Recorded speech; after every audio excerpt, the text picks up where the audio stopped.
A las 8 de la mañana, 5 minutos, los saludamos y seguimos en este cubrimiento especial de Noticias Caracol, buscando respuestas para tratar de entender qué viene para Venezuela. Como bien lo reza nuestra cortinilla, ¿y ahora qué? Es la gran pregunta que creemos el mundo se hace sobre lo que pasa en ese país.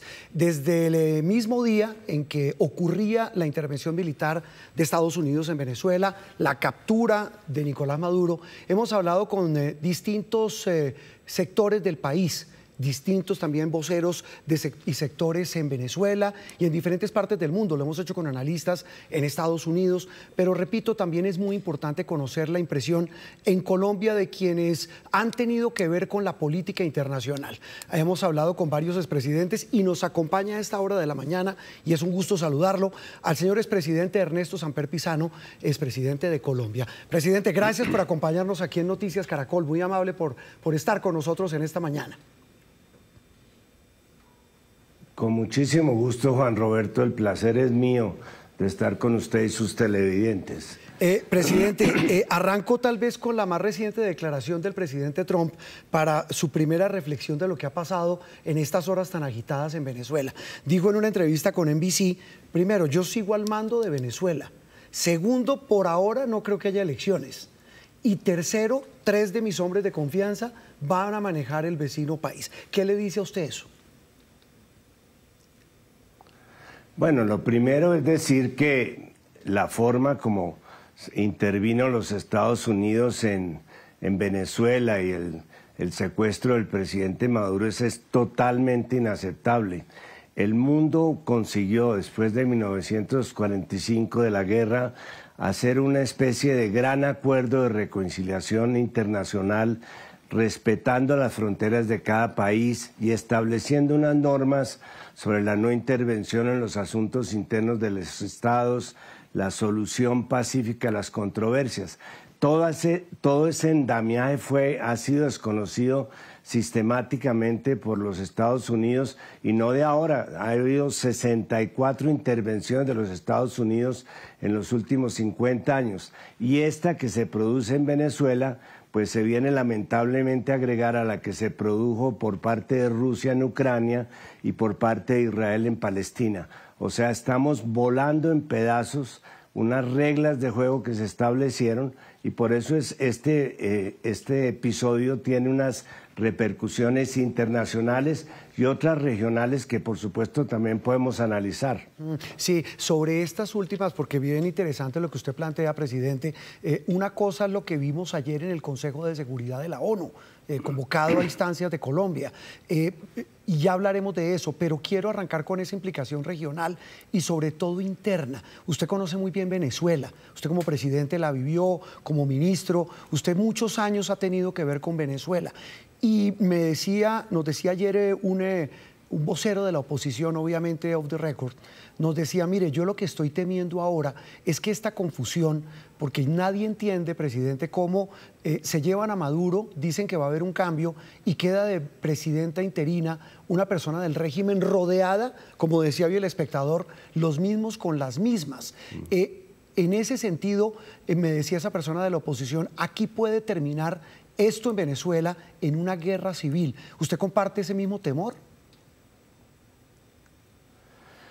No, es más, yo pienso que la solución que se encontró para que fuera Delcy Rodríguez la persona que en su condición de vicepresidente reemplazara al presidente Maduro es una buena decisión. No solamente porque conozco a Delcy Rodríguez y es una persona competente y una persona honesta, como lo es su hermano Jorge Rodríguez, sino porque ella de alguna manera ha estado vinculado a un proceso de estabilización económica en los últimos años que está permitiendo que la economía de Venezuela salga adelante, a pesar de muchas dificultades, y entre esas dificultades hay una que tendrá que considerar el señor Trump o sus asesores de manera inmediata, y es el embargo petrolero al cual está sometida Venezuela. Venezuela, el 90% de sus exportaciones son petróleo. Si le impiden que exporte el petróleo o si se lo embargan como embargó de forma ilegal el presidente Trump un barco petrolero, pues simple y sencillamente el país no va a salir adelante. Es muy respetable y yo entiendo la euforia que le produce a muchos venezolanos que viven afuera el hecho de que se pudiera cambiar de gobierno. Sin embargo, para que ese cambio realmente se produzca y se produzca sin que haya nada que lamentar, me parece que esta fórmula de combinar el desbloqueo, porque desde hace varios años Venezuela, como Cuba y otros países, está injustamente bloqueada en sus posibilidades de desarrollo económico, pues ese desbloqueo económico y otro que yo le agregaría, que sería una amnistía total o relativa para las personas que en este momento se encuentran retenidas por razones políticas. Pienso que esos dos elementos que está en su condición de manejar la presidenta Delcy Rodríguez, porque tiene de alguna manera, es un puente entre esos sectores y la oposición y tiene credibilidad en los sectores empresariales, me parece que es una decisión que va a permitir que Venezuela entre en una etapa de transición que es útil para los efectos de lo que estamos buscando. Doctor Samper, pero en la práctica es que Colombia en este momento está en un escenario incierto. Compartimos cerca de 2.200 kilómetros de frontera, un intercambio comercial millonario, incluso intenciones de comprarle gas a Venezuela, pero no se sabe con cierta ciencia con quién negociar o con quién hablar. Con un Estados Unidos, un Donald Trump que dice que tiene a Venezuela bajo su tutela, o con un régimen que sigue haciendo y teniendo actividades políticas para señalar que siguen vigentes. Yo pienso que, como usted muy bien dice, las relaciones de Colombia con Venezuela son especiales. Y son especiales no solamente porque tenemos 10 millones de personas viviendo en la frontera y compartiendo una misma frontera, sino porque llegó a ser nuestro segundo socio importador. Venezuela jugó un papel muy importante en el proceso de paz con las FARC. Podría jugarlo hacia adelante en otros procesos de paz. Coincido con usted en que para Colombia estratégicamente lo que pasa en Venezuela nos puede afectar a nosotros. Pero eso me lleva a pensar precisamente que necesitamos tener un diálogo y tenemos que tener ese diálogo con los que hoy día representan la institucionalidad en Venezuela. ¿Qué pasa con los militares? ¿Cuál es la relación con los militares con el gobierno? ¿Cuáles son sus posibilidades de salir adelante en términos petroleros? El presidente Trump se hace ilusiones con el tema del petróleo, pero hoy día Venezuela está produciendo 700, 800 mil barriles, que es lo que produce Colombia cuando hace 3 años producía 3 millones de barriles. Para llegar nosotros a esos 3 millones de barriles necesitaríamos unas inversiones de más de 100 mil millones de dólares. La va a hacer el señor Trump, va a poner a sus compañías petroleras a que inviertan en la reactivación del aparato petrolero. Yo creo que Delcy Rodríguez, que lleva varios años de ministra de Minas y Energía y manejando PDVSA, está en condiciones de hacer un equilibrio que permita reactivar la máquina de producción de petróleo sin que le entreguemos ahora, como en una pretensión neocolonialista, al señor Trump, venga y se queda con el petróleo, porque entonces mañana va por el litio de Chile y después le interesan otros minerales, o aquí se quiere llevar el café. Yo creo que en el fondo esta es una buena salida para que se inicie un plan de transición que empieza por la estabilización del país y, por supuesto, con exigir que haya garantías procesales y garantías al debido proceso para el presidente Maduro. Sí, expresidente, me devuelvo al tema interno de Venezuela para preguntarle por algo que es fundamental y usted lo mencionó. En ese proceso de transición del que usted dice le parece bien que se haga con Delcy Rodríguez,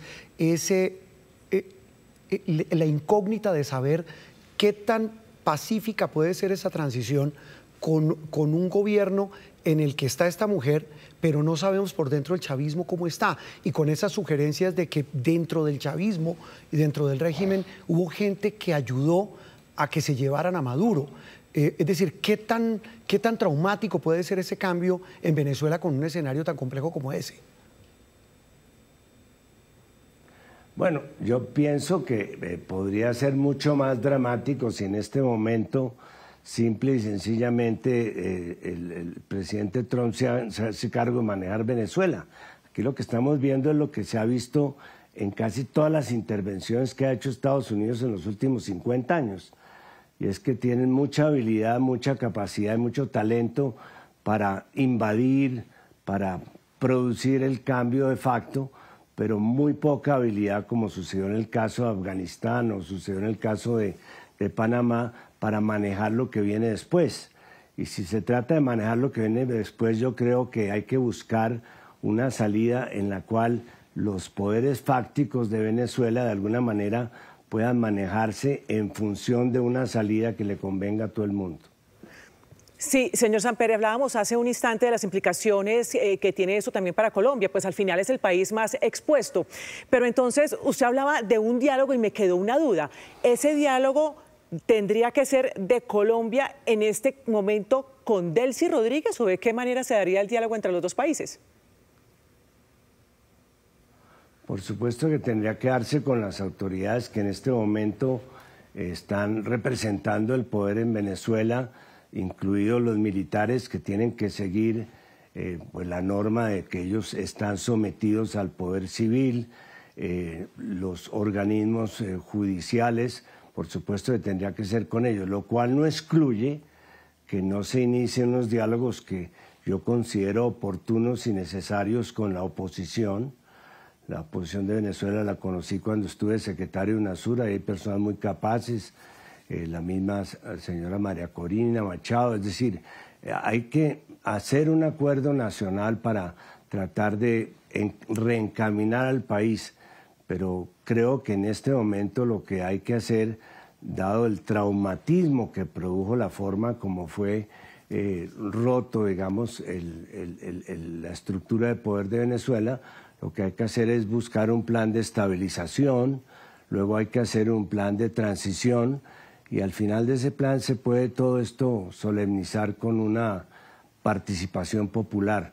El ideal es que todo esto comience con un desbloqueo del embargo petrolero para que Venezuela pueda respirar, para que también haya concesiones a los sectores que en este momento están comprometidos judicialmente, y a partir de ese plan de estabilización sí se podría iniciar un plan de transición.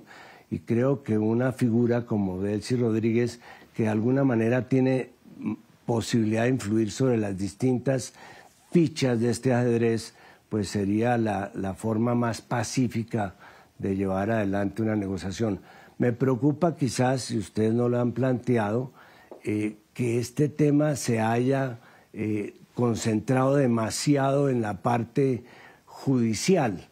Yo entiendo, por lo que expresaba el mismo New York Times hoy día, que la parte judicial de alguna manera podría darle la posibilidad al presidente Trump de no tener que responder ante el Congreso de los Estados Unidos, y que lo que hizo fue el resultado de una operación judicial y no de una operación política. Sin embargo, la materia que hay, les recomiendo que se lean ustedes el texto de las dos imputaciones que se hicieron ayer. Es un texto que de alguna manera trata de atribuirle a los presidentes, tanto de Venezuela como de Colombia como de México, la responsabilidad de lo que está sucediendo con los carteles de la droga. Y esto me parece muy peligroso, porque nos aproxima a la judicialización de la política, que sería lo menos que le servirá en este momento a los países para estabilizar sus condiciones democráticas. El presidente Trump tiene una forma de diplomacia ideológica que divide los países entre buenos o malos según estén o no estén con él, que puede ser muy peligrosa si a eso se acompaña de una discriminación judicial o la utilización de mecanismos judiciales como mecanismos de presión. Sabe que eso que usted plantea, presidente, es bien interesante, porque seguramente será la justicia americana y serán los jueces que procesen a Nicolás Maduro y a su esposa los que decidan si avalan o no esa tesis del gobierno americano, de que hay pruebas, en este caso, por ejemplo, pues puntualmente contra Nicolás Maduro, por supuesto, pero también contra otros mandatarios, en el caso del presidente de Colombia, Gustavo Petro. Y ahí entro, presidente, precisamente a hablar de la crisis que se ha desatado casi que de manera simultánea o agravado entre el presidente de los Estados Unidos y el presidente de Colombia. En su concepto, ayer el candidato presidencial Sergio Fajardo les envió una carta a ustedes, los expresidentes, y dijo, mire, esto hay que arreglarlo por las vías diplomáticas. ¿Cómo se arregla una situación tan tensa con Estados Unidos por las vías diplomáticas, presidente? Mire, no tengo que decírselos a ustedes, pero si aquí en el país no hay nadie que piense que Gustavo Petro es un narcotraficante. Podrán tener dificultades con él, podrán tener diferencias legítimas con él, pero una persona que a lo largo de los últimos 20 años ha dado precisamente debates históricos contra las relaciones entre el narcotráfico y el paramilitarismo, contra la financiación ilegítima de las fuerzas del conflicto armado, me parece que ahí no va a prosperar nada, pero sí me parece que hay que estudiar con mucha calma, y lo repito, que no se puede judicializar las relaciones de los dos países y atribuirle a los gobiernos la responsabilidad de los embarques de drogas o los comportamientos ilícitos que tuvieron unos carteles de droga que estamos combatiendo por lo menos en Colombia desde hace 50 años. Es que el negocio que está haciendo el presidente Trump es un mal negocio, porque está cambiando una relación que se estructuró durante 50 años, en que nosotros, los organismos de seguridad, los organismos militares, estaban absolutamente compenetrados en la lucha contra el narcotráfico, por una serie de acusaciones políticas, judiciales, que no están respaldadas probatoriamente. Por eso coincido con usted, Juan Roberto, que va a ser muy importante que la autoridad judicial que tiene a su cargo este tema separe lo que es político de lo que es judicial y que se proceda en consecuencia. Presidente, le voy a decir una frase que decía mi abuela. Aquí en este caso de la relación entre el presidente Trump y el presidente de Colombia, Gustavo Petro, ni el niño ni el que lo arrulla. Porque también, y estoy de acuerdo con usted, una cosa es la diferencia política y otra acusar a un presidente de ser narcotraficante o de tener nexos con narcotraficantes. Será la justicia la que alguna vez defina si eso es así. Pero en el caso puntual y netamente diplomático, aquí ha habido desaciertos de lado y lado. Es decir, aquí, por eso mismo repito el llamado de quienes dicen esta crisis o este tipo de crisis hay que manejarlas de manera diplomática. Así es, Juan Roberto, y lamentablemente, y recojo algo que se me quedó entre el tintero de su pregunta anterior, yo acepté ir a la Comisión de Relaciones Exteriores que pidió ayer el candidato Sergio Fajardo, porque considero que estos temas tienen que ser manejados a través de consensos entre las fuerzas políticas. Está muy bien que nosotros tengamos diferencias sobre muchos temas, pero sobre ciertos temas, como el manejo del orden público, la estabilización de la economía o la política internacional en temas tan sensibles como este que estamos hablando, tiene que haber unos consensos. Existían en Colombia, consensos no escritos tal vez, pero esto permite que en este momento, por ejemplo, Colombia, después de un periodo de muchas dificultades, puede decir hoy que la institucionalidad más fuerte que tiene América Latina está en Colombia. Aquí tenemos instituciones, tenemos justicia independiente, tenemos un Congreso que funciona. Entonces, creo que la política internacional debería formar parte de ese esfuerzo de encontrar unos consensos básicos sobre los cuales ya podemos plantear nuestras diferencias.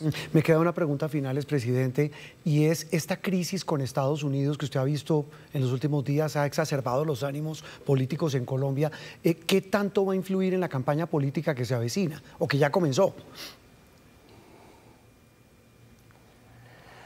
Depende mucho de si nosotros dejamos que el tema nos afecte. Yo creo que las primeras declaraciones de los precandidatos presidenciales de ayer son buenas.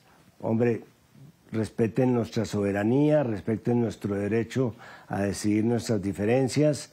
Yo trataría de bajarle polarización a la lucha política en este y en otros temas para que haya realmente la posibilidad que tenga la gente de escoger y de elegir.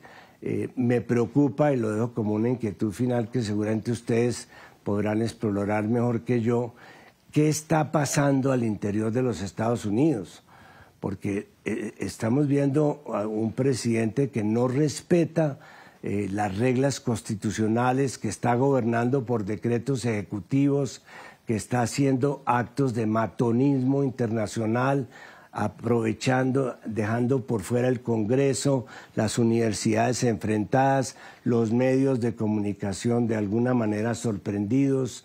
Yo creo que depende mucho de cómo se comporten esos resortes morales en Estados Unidos para ver si no hay una intervención, pero fíjese usted, el presidente Trump está dándole una amnistía a una persona que estaba acusada de narcotráfico para poder influir en unas elecciones de Honduras.